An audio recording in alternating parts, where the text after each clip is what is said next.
What's good, Hajanites? In today's video, I'm going to show you guys how to play Bellerick from the very beginning all the way to the very end of the game and my thought process behind it. I am a 300 plus star peak player, Rome player actually, and I did play in the pro scene. So I would say that my thought process is decent. So yeah, at the start, right away, I always like to give vision. So the roamer's job at the start, it's really not too complicated, guys. It's to basically give your team vision, get proper XP and proper gold. Now, the reason why you need to vision for your team, so right here, as you can see, I walk near the blue buff. But the reason that this is so good is because first, I'm getting XP and gold for just visioning the opponents. Right, I know Joy and Hylos are doing the blue buff right now. And this is good because if you're a jungle player and you're playing jungle, imagine your roamer is giving you this vision. You know where the opponent jungler is and you can play accordingly to that. That's very valuable, right? And your jungler, if you're a jungler and you see your roamer do this, you're gonna feel a lot safer, right? Just farming, just doing your thing, right? When you know where the opponents are exactly. Now, secondly, Bellerick is just very meta right now. As you can see, I'm literally going toe-to-toe with a Hylos, and I literally won the trade versus him. He can just come second skill me, but my passive is just gonna keep reflecting his second skill damage back over to him. I feel like Bellerick is just overall really strong because of that. Another reason is, you're looking to top up your Mobile Legends diamonds, check out Eldorado using the link in my description. They offer competitive prices, verified sellers, fast delivery, and 24/7 customer support. If you decide to use them, don't forget to use code HAJUN, all uppercase, to save even more while supporting the channel. And if you want to take your gameplay to the next level, I also offer private coaching. I'm a 300 plus stars pro player. I've been coaching for over a year and I've helped hundreds of players improve their macro, decision making, and rank. If you can't find either link in the description, just head over to my YouTube channel, click more, and you'll find all of my links there, including Eldorado and my coaching. Now, let's get back into the video. You can actually engage with him using alt flicker. That's another reason why he's very good. That's something he lacked before, right? Okay, here, since we have control of mid and I see Joy taking the red buff, I try and kind of invade and try to kill her. But this is not looking too good for me because I do kind of get picked off. I didn't expect Beatrix to just be like so reactive right away. I didn't expect the Beatrix to come and help the Joy, but it was a close call. Honestly, I think if Joy didn't have red tree, I could have done something or maybe even killed her. But at the end of the day, it wasn't the best decision because invading by myself that deep is never good, right? I did give them a kill, even though it seemed very close. So yeah, not the best decision from me. Once I come back to life, I'm just trying to kind of taunt the Vexana over here. I flicker over and try to first kill her. Now I'm really gonna try to kill the Joy. I don't know if I can. Yes, I am able to because for some reason she dashes towards me instead of away from me and then triggers my passive. Anyways, yeah, so able to kill the Joy as well, so it's very good. And already you can see, yes, I've died once, and usually when you die you are behind, right? But look, I'm literally tanking so much damage. The opponents are literally not even able to do anything to me. I'm just able to run away and not even have to recall, just able to regen all of my HP back. Against the Hylos, Arlott, right? That's pretty insane. These heroes are hard-hitting heroes at the start. I'm not sure if I live here though. I don't think I do. No, I don't. That's actually a very bad trade, to be honest with you. I don't think I should have walked over to that bush once again. I was streaming, so I was a little bit distracted, but ideally you don't want to walk into those bush if you don't have your mage near you and you know the opponents are missing. Very high chance they're gonna try to do something. Now right away, because I died in mid lane, they were able to get a gank onto XP, and XP laner had no help because I was dead. So they were able to capitalize on that, on my mistake, and then able to get a shutdown on the Gwyn, which is very bad for us. That's not good. That's not ideal. Let's just forget. Let's forget what we just saw, okay, guys? Like, let's collectively just forget about what just happened. Hey, it happens to everybody, okay? It happens to everybody, okay? All right, guys. Like, all right, moving on. You know, can roll the whatever the Men in Black thing. Forget your memory, whatever bullshit that is. Yeah, that. Kimmy's able to get a nice trade onto Beatrix with the help of Farsa. and I just kind of gank along and walk with the Farsa to the top lane since there was a fight going on and I knew I could reach it. I'm pressing Hylos here. Main reason is Turtle is coming up and I constantly want to keep him visioned if I can and try to do something here. So yeah, very good play from Farsa actually. Uses her wing by wings to fly away and then ult.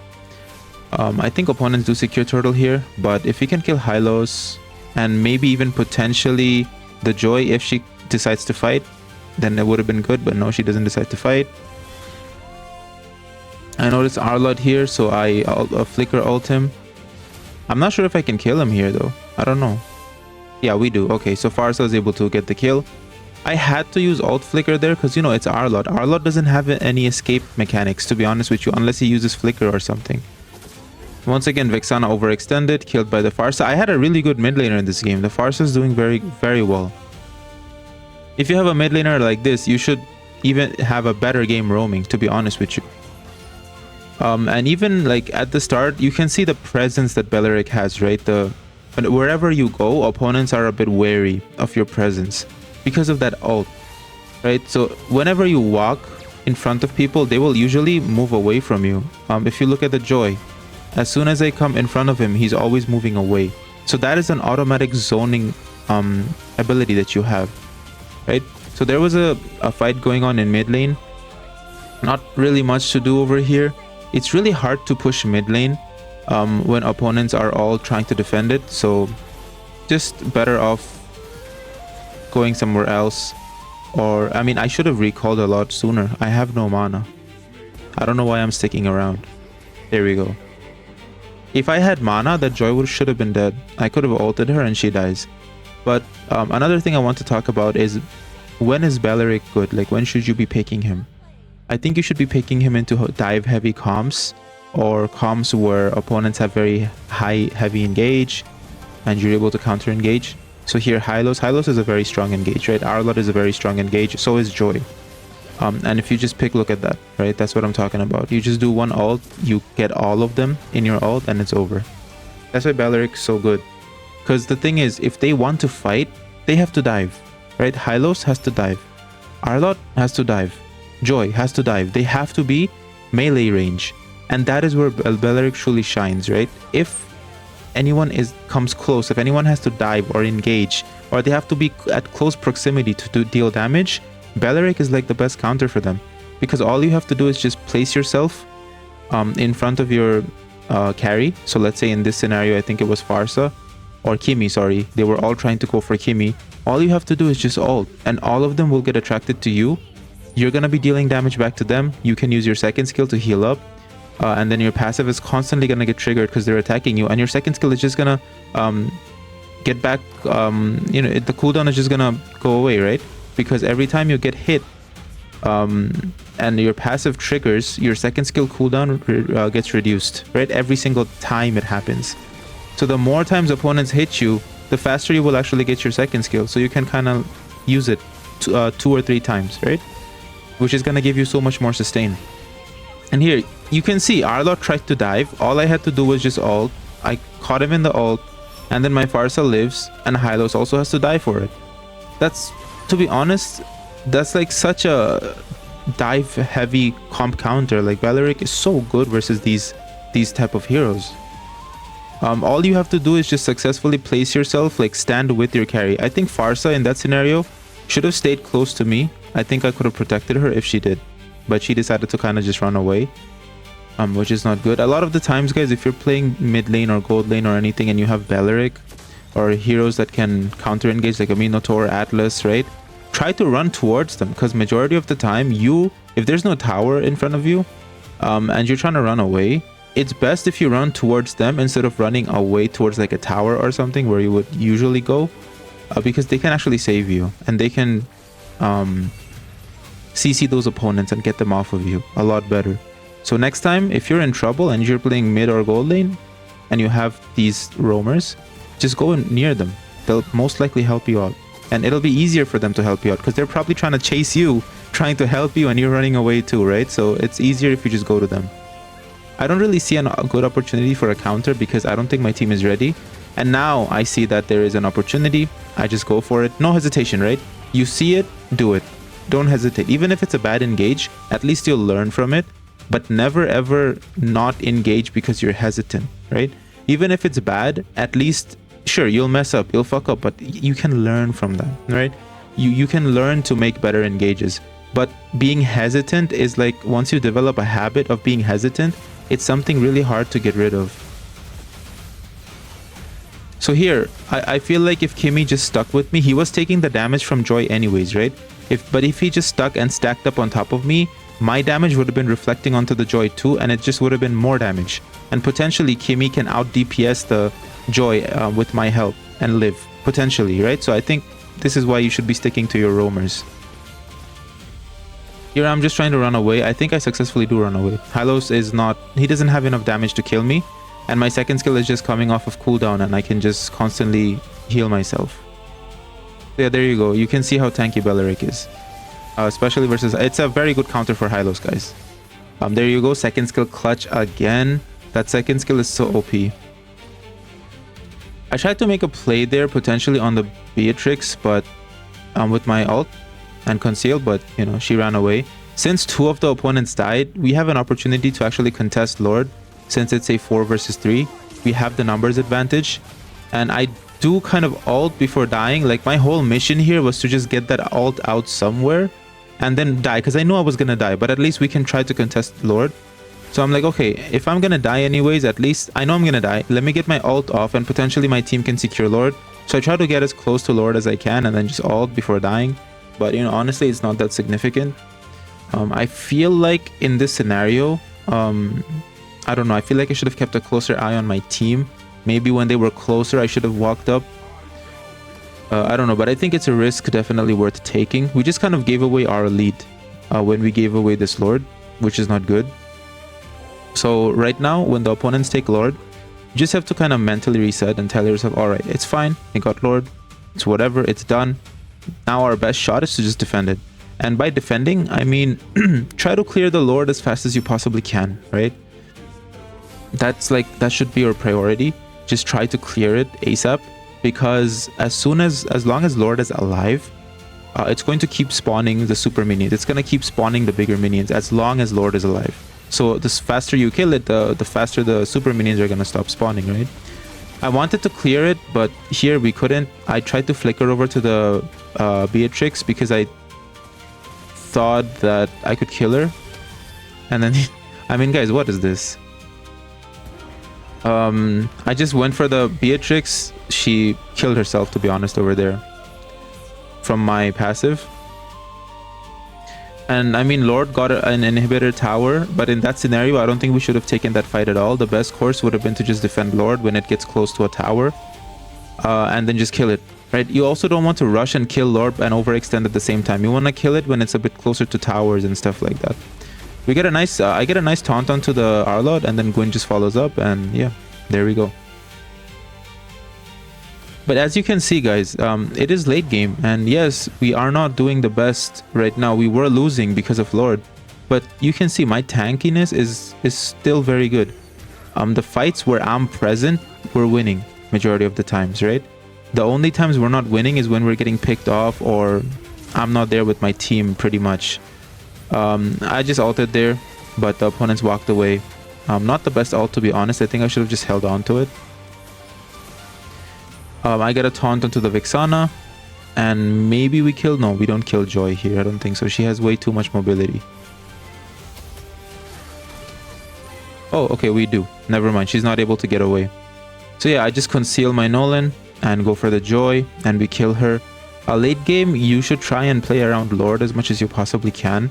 That's basically your ticket to victory.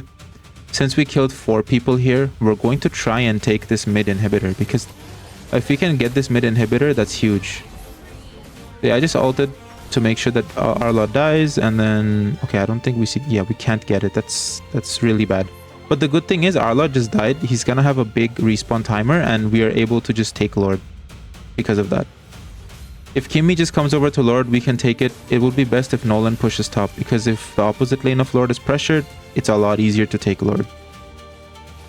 And my main objective right now is to just focus the Beatrix if I can get close to her, because she is the main damage dealer. There we go. Gwen gets a nice jump. Just follow up. My immortality pops. I keep helping. Guys, if you're low HP, just don't worry too much, because you most likely you're gonna get hit more and you're gonna get your second skill back. When you get it back, you can sustain a lot more, okay? So in that situation, don't run away, just keep tanking. Now it's a 4 versus 2, so I think we secure Lord. There is no questions about it, yeah. And now the best way to prepare for Lord is to understand where Lord is gonna go. Lord is always gonna go to the lane which has the lowest HP, which is mid. So Lord is gonna go mid, so we need to push the 2 side lanes the most. Also in terms of itemization, I'm taking a lot of damage from the Beatrix, from Arlott, right? Vexana not so much, but it's majority physical. So I'm just building physical damage as much as I can. Chastise Pauldron to slow down Beatrix's attack speed. Since my immortality popped, I can buy another item instead of immortality. I think, yeah, I'm going for blade armor because it just works really well with Bellerick's passive. I can shred the Beatrix, right, if she tries to go for me.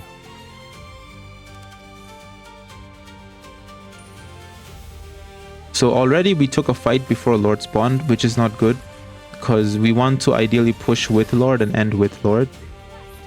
So yeah, Gwen got a nice pick off onto the Arlott. I'm gonna try to cut off Hylos here, I think.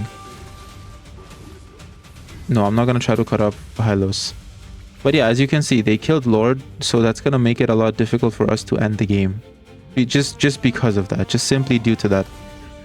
I know Joy is somewhere here. I'm gonna try to catch her. Yeah, we do kill her. Now the next thing to do would be to just push the bottom lane, right? Push bottom lane. Get it. Hylos is way too overextended. He should not be able to live. So I first kill him and then I just walk away. And then we are able to... Oh, Vexana gets a big, you know, we were all gathered up and she gets a big chunk of damage there. I just ult the Arlott so that, you know, he gets off of me. I heal off. I'm not sure if we can kill this Arlott with my Kimmy. No, I don't think we can. He gets away. Also, Guinevere finishes off the Hylos. And now I'm just gonna try to make some plays with my Kimmy. Yeah, we couldn't get bottom lane. It's okay. So when Joy starts dashing like that, guys, you see, don't stay close to the Kimmy because she's just gonna use you as a segue to dash. So what you want to do is when you see Joy try to catch up with your carry, just split from them. Like, go as far away as you can from them, because then since I was closer to Joy than Kimmy was closer to Joy, she's gonna use me as a bridge to go to Kimmy, right? But if I split from the Kimmy, she's just gonna be like, oh my god, I can't bridge, right? I can't use Bellerick as a bridge to Kimmy, so she's just gonna back up. I do all Joy here, but my Nolan wasn't close enough, which is not good. But, I mean, I guess Vexana was there to take the stray. I feel bad for her, to be honest. She just wanted to follow up and then just died. So since our immortality is coming back, I think it would be a good choice right now to just sell an item and just get immo, because immo is so important. Okay, Arlott has nowhere to go, right? He's not... we're all gathered up here. He's probably gonna die. Yeah, he cannot get away. Guys, remember, he cannot retreat. He can keep dashing onto your teammates, but if you all are close by, he can just keep dashing. And at some point, his skills are gonna go on cooldown, right? So just burst him down. I'm just trying to kind of tank the Lord for my team. At the same time, trying to give vision of where the opponents are. And yeah, we secure Lord. Hopefully this time we're actually able to do something. Lord is still going to push mid because their mid is the one that's taking the most damage. And I'm just gonna stick with my Kimmy, right? Kimmy is doing good. Gonna stick with her, try to peel for her. Because if she stays close to me, I can peel her and she can keep dealing that continuous damage.